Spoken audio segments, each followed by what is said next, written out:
Welcome to another episode of The Traveling Golfer, this time from Longboat Key, a tiny island off the west coast of Florida. Plenty of longboats out there, but I don't think that's what they were talking about when they named this island. Now it has morphed into a tropical paradise, 45 holes of spectacular golf that keeps getting better, tennis, hotel, beaches, and also the home of some of the rich and famous who've made this their playground, like Joe Perry, lead guitarist of Aerosmith. And how about that Russian beauty, tennis player Maria Sharapova? We haven't seen her on the beach yet, but we're looking. You keep looking as we show you the rest of the resort at Longboat Key on The Traveling Golfer. It's not limited edition, not cask conditioned, not exclusive or extra, nor is it private reserve. It is, however, a rare breed. American lager from an American-owned, family-operated brewery. Since 1829, we kept it so simple, we're still in fashion. Fancy that. America's oldest brewery, Yuengling. We're with Terry O'Hara, Director of Golf at the resort at Longboat Key Club. When we say Director of Golf, it's a pretty big job because there's 45 holes here. The Harborside Golf Course and the links at Longboat Key, two great golf courses. Harborside, 27 holes, 18 at the links. And Terry, I'm going to guess that this tiny membership here keeps you hopping a little bit. Yeah, it does. With almost 4,300 members. You heard that? That's not 400. That's 4,300. Yeah, it's such a unique place compared to most golf courses. I mean, we've got two golf shops, two driving ranges, two different locations. You drive over that Ringling Bridge and you see this, basically it looks like fantasy land. I mean, it's spectacular. The views are incredible. The golf courses are spectacular. I mean, it's just, unless you come here, you can't describe what this place is all about. These two different golf courses, although same original architect, Willard Bird, same redesign by Ron Garl. Yeah. Any subtle differences between the two? Well, over at the links course, you really have to be demanding off the tee. You've got water on usually one side or the other as far as off the tee, so if you're not careful, you'll be taking a lot of balls out of the bag. I mean, if you manage it well, you don't look for that home run 280-yard drive every time and do a little bit more placement, you'll definitely score pretty well. And at Harborside, of course, 27 holes. I know that some of the holes, especially on the blue 9, they go right through the bay. You see some of more houses out here on the golf course, but then when you get out to like 6, 7, 8, 9 along the water, it's just beautiful. Wider fairways, definitely more forgiving off the tee.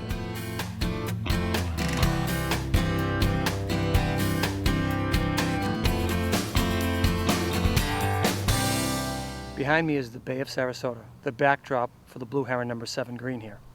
This hole is about 165 yards with a lot of risk reward. The way to play this hole is to really determine what the wind is doing, because this hole, so many times the wind comes off of the water, sometimes it swirls, sometimes in your face. The wind coming off the bay sometimes causes a 2-club difference in club selection. So making sure you have the right club is the key to a good score on this hole.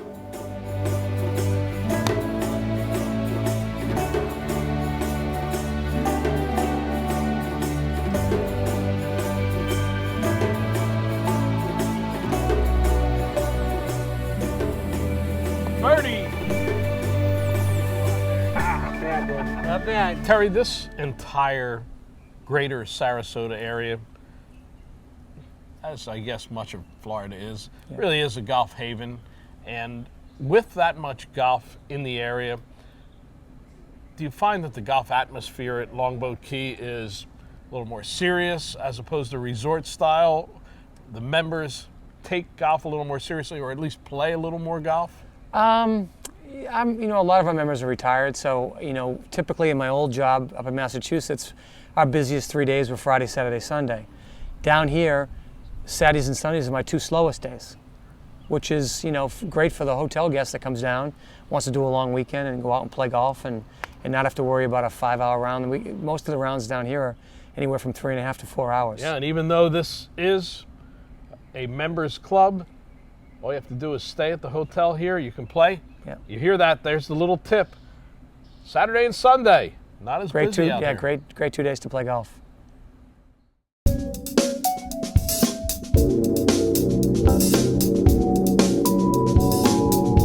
The new E8 Beta fairway wood. It's our hottest fairway wood on tour because it's our longest fairway wood. Most tour players want a smaller head and a slightly deeper face. The Beta delivers this, with the center of gravity moved closer to the face for a more penetrating ball flight. It outdistances the competition because Exotics is the only fairway wood on the market utilizing a titanium cup face. In an independent robot test at Golf Laboratories against the most popular fairway woods in golf, the E8 beat all of them, some of them by up to 35 yards. That's long.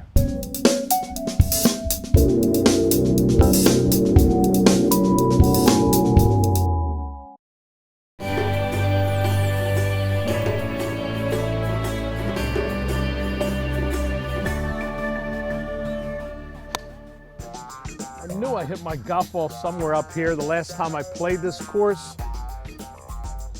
Here it is. No golf today though. This is the links at Longboat Key Club. It's going through a bit of a facelift right now. Wall to wall, paspalum grass, way beyond my grade level. So we're gonna go find world-renowned golf course architect Ron Garl to explain it. We found Ron. He's out on the golf course working hard. Now we can get the answers to the questions we had about paspalum. Hey Ron, Tony, good to see you out here. well, welcome to Longboat Key Club. Well, you're doing a lot of work out here, I can tell that. This is a major renovation project, and it's exciting to be here. I mean, we've been at this club working on it. We started last year and continuing this year. It's the kind of project that most renovation projects take 9-10 months. We have 100 days to do this. And the members have loved what we've done. We've gone from Bermuda grass to paspalum, which is environmentally sensitive, it's sustainable. Tony, experience is the key to it, and Jeff Brewster and Total Golf have got a great deal of experience in doing this type of work, and they do everything from the construction to the sodding. Well, this pile is all of the old Bermuda, except for this piece right here, which is the paspalum. You can see the difference in the color and the texture between these two grasses, but it's a lot more than just that. Tony, it is a lot more. It's finer textured, it supports the ball better in the fairway, so players love it. It's also more sustainable because we can use brackish water on it, so it makes us great neighbors to the environment. Well, obviously, Longboat Key has salt water on both sides, the Gulf of Mexico and the bay, and it's a very narrow island, so I'm going to guess there's a lot of brackish water in the area. Tony, you drill a well here, you're going to get brackish water. That's all you'll find. Ron, golf course architects got a little bit crazy a few years ago with these long grasses and fescues all over the place. Not the greatest fan of them.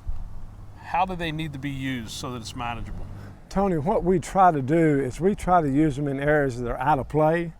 And the further we go down the fairways, we move them more to the side. We use less of them. When we actually get to the true landing areas, we don't use any of them. We just use native sand and maybe small rolls and minor sand dunes. But we don't do it with the grass because you get your golf ball in some of this, it's just too hard to play out of it. So it's visual accent, but not part of the main course that you're going to attack when you play a golf course. Exactly. A lot of golfers would just term this sand, but it's really not the proper term.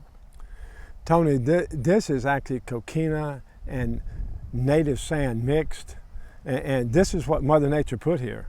So it's the crushed shells that are native to this area? Exactly. You know, millions of years, Mother Nature's been supplying this stuff, and it's the combination of the native sand with the native coquina shell in it. It makes a great playing surface. This is a great finishing hole, number 9 on the Blue 9 at the Harborside course. And you redid this entire green complex here.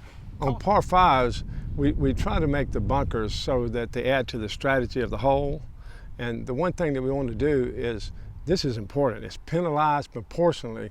So in other words, somebody that misses the green close by, we want them to have an easier bunker shot than somebody that misses it real wide. Golf writers are often brought in to renovation sites to critique some of the new changes and explain how the courses will play to the golfers who come to them. Mike Kern, award-winning golf writer for the Philadelphia Daily News, has seen many renovations in the Philadelphia area as well as across the country. What's the enjoyability factor on a course like this? Fairways are generous, greens are generous.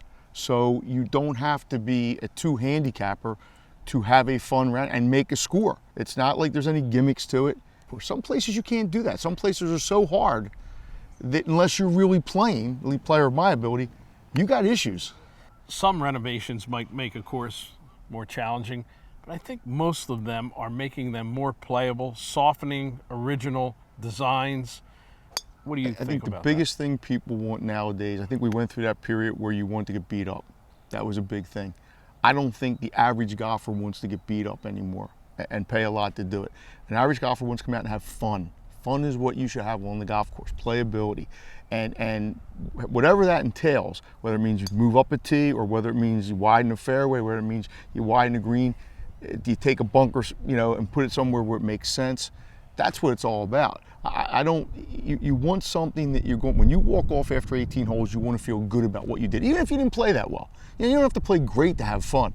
But who wants to walk off after 18 holes, you know, thinking about, I had 5 forced carries that I didn't carry, and I lost 6 balls, and you know, that's no good. Worst comes to worst.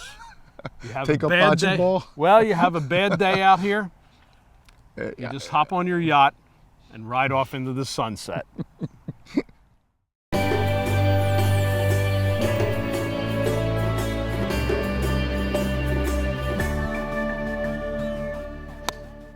We're with John Wood, Director of Tennis at the Tennis Gardens, the resort at Longboat Key Club. I've seen some tennis facilities in my life, John. This one is one of the largest and most outstanding. I totally agree with you. And you've been here a few years. Apparently you got in here and you said, I'm not getting out of here, even if they at gunpoint, I'm not getting out of here.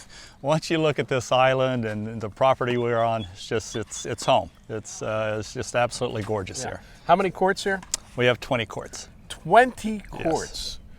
That's a lot of tennis. Yes, it is. And a pretty active tennis membership? Very much so. Yes. So you have members, but then also the resort guests from the hotel, they can play here? Correct. Yeah, which is an unusual thing in the United States. I mean, there's a few places like this, but it really works out well for us. The resort guests, when they come to the club to play tennis, it's all inclusive. They come in, they get clinics, they can get games with our members if there's not that many resort guests at the time. So it makes it really good for them, and the members love playing with different people. So it's good for the members also. And how about the surfaces? Are they all the same or a little bit different? No, it's quite a bit different. When we first decided to build the tennis gardens, we wanted to come in with something a little better. This is a state-of-the-art system that is watered from underground. It's a hard-true clay court, and what that means is that you have consistent courts all day long, rather than when you have the above-ground system. The courts would be nice to play on, say, in the morning, but then they'd get really dry for a few hours. Then you'd have to water them again. When the water consistency stays that way, they play slower, like the French Open. When they get dry, then it becomes a faster surface. As part of a resort, you get the once-in-a-while tennis players. Right. But then with the membership, it goes all the way up on the competitive scale. Oh, absolutely. There's a 1 to 7 system in tennis as far as rating, and we have players that go all the way up to a 5. 6 and 7 is when you get into the touring pros. We've had, starting back in the 70s, Rod Laver, Roy Emerson, Ken Rosewall, all played here. We had John McEnroe and Boris Becker one year. The stars and the maybe someday stars There you go. come to the tennis gardens at Longboat Key. Yes, sir. Jeff Mayers, general manager of this island paradise, the resort at Longboat Key Club. You're a very lucky man to have this as your office. No, I truly am. I enjoy every day coming out here, working in this beautiful area, and it brings so much natural beauty to this part of Florida that our guests travel from all over the world to get here. Yeah. This is one of the more spectacular beaches. The west coast of Florida is blessed with a lot of great beaches. This is one of the most spectacular. You know, it is, and the beaches in this area, generally speaking, are very highly recognized throughout the world, and even had awards for being the best beach in the world and in the United States. Tell us a little bit about the hotel in general. I mean, there are a lot of components to the resort at Longboat Key Club, but the hotel here is pretty special. You know, it is, because we really have some great space in these guest room units. Our 2-bedroom deluxe units, as an example, has 1,750 square feet, so it's really ideal for families or for golfers that come down to do buddy trips. Or we have junior suites, which are, you know, very spacious as well, and it provides great accommodations and amenities for our guests. And how many units are in the hotel? 223 units are in the hotel right now. 200, that could be a big golf group. That could be a big golf group, so that's definitely a market that we go out and attract. How important is golf to the entire picture? Well, golf is very important for several reasons. Number one, it's a segment of our business that we're seeing an increasing number of golfers come into our area. But number two, being a resort in the state of Florida, I think that over the years that I've learned that individuals, they want to play golf and go to a resort destination. So having that available to them is a big plus for us. In addition to golf, there's a big boating component to the resort, and your marina is world class. No, it truly is. We have a 291 slips. Now, the nice thing about our marina is that if you come in for a weekend or a long-term stay, you have access to the amenities the resort has to offer. And we're not talking about little putt-putt boats. You'll see some of the most magnificent boats you could imagine in that marina. Oh, it's fascinating. Sometimes when I go over to the marina and you take a look at the size of these yachts, and it just makes you just sit there and marvel at the size of these. And the nice thing is that marina has been highly recognized as a top 25 marina. Most recently it was announced. And even if you don't have your own boat, you can go there for dinner at the restaurant there. Talk about a great scene and a great atmosphere. Portofino is the name of the restaurant, and it overlooks the marina. So particularly at nighttime, as the sun is setting and you're overlooking the water with those yachts there, you couldn't ask for a better setting. For those other people who find all that activity a little bit too much, there's the opportunity to lay there and do nothing. And you've got a great spa for that. You know, that we do. As a matter of fact, we renovated our spa several years ago, and it is outstanding. The comments we receive from our guests, from the tranquility and relaxation they seek, is top notch. So we're very proud of what we have to offer and all the services that we deliver. The culinary side of the resort at Longboat Key Club is so impressive. There's so many choices, so many different atmospheres. Tell us a little bit about it. Well, sure. Yeah, I think diversity is very important for our guests. The nice thing is when you are at a resort, you want to stay on the resort and not have to travel around so much. So we offer 6 restaurants and 2 lounges. Of course, we get a great breakfast every day at the Sands Point restaurant overlooking the beach and the Gulf of Mexico. Couldn't ask for a better setting. And of course, restaurants at our golf courses and our tennis gardens as well. So we really offer something for everyone, which is what our resort guests really enjoy. No surprise here, my favorite, right at the pool bar. You can get anything from the main restaurant right at the bar. And which is even nicer is the fact is you can sit out on the beach and have a server come out and bring you your cocktail of choice, and you can have your lunch overlooking the water, watching the dolphins swim around, or just relaxing. Seated on this beautiful beach, as the warm waters of the Gulf of Mexico call to them, you provide a lot of activity for them in terms of amenities. That we do. We have the Hobie Cats, we have paddle boards, we have kayaks, just different water sports, entertainment, their guests really like and enjoy and take advantage. Typically here, the nice thing is in the Gulf of Mexico, the water is relatively flat, and therefore it's most enjoyable getting out there and being able to feel the nice breezes and go out there in the water. And if you need even flatter water, then you can go to our 2 pools. We have one at the marina, which is outstanding, and then one right here that overlooks the Gulf of Mexico. with such a large resort, you make it easy for people to get around. Shuttle service. Shuttle services, and that makes it most convenient for our guests. They don't have to worry about driving. They can leave the driving to us. They can go over to the Harborside Golf Course, to the marina or tennis gardens from the resort, or if they like world-class shopping, they can go to St. Armand's Circle. I've seen some guests here who I think like shopping a lot, and St. Armand's Circle really is world-class shopping.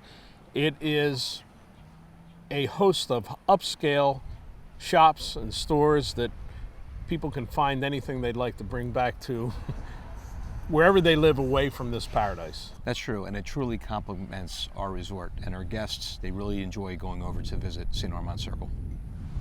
The warm waters of the Gulf of Mexico, well, they're the perfect thing to soothe the body after a round of golf at the resort at the Longboat Key Club.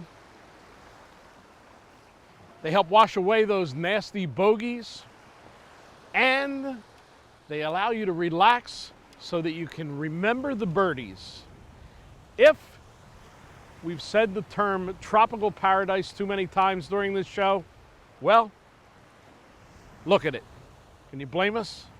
We want to say a special thanks to everybody at the resort at Longboat Key Club who helped us make this show so special.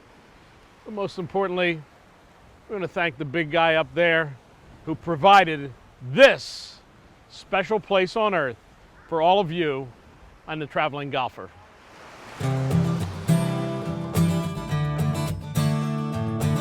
Tony Leodora's golf wardrobe, courtesy of Antigua, the leader in modern golf apparel. Tour Edge is the official equipment sponsor of The Traveling Golfer.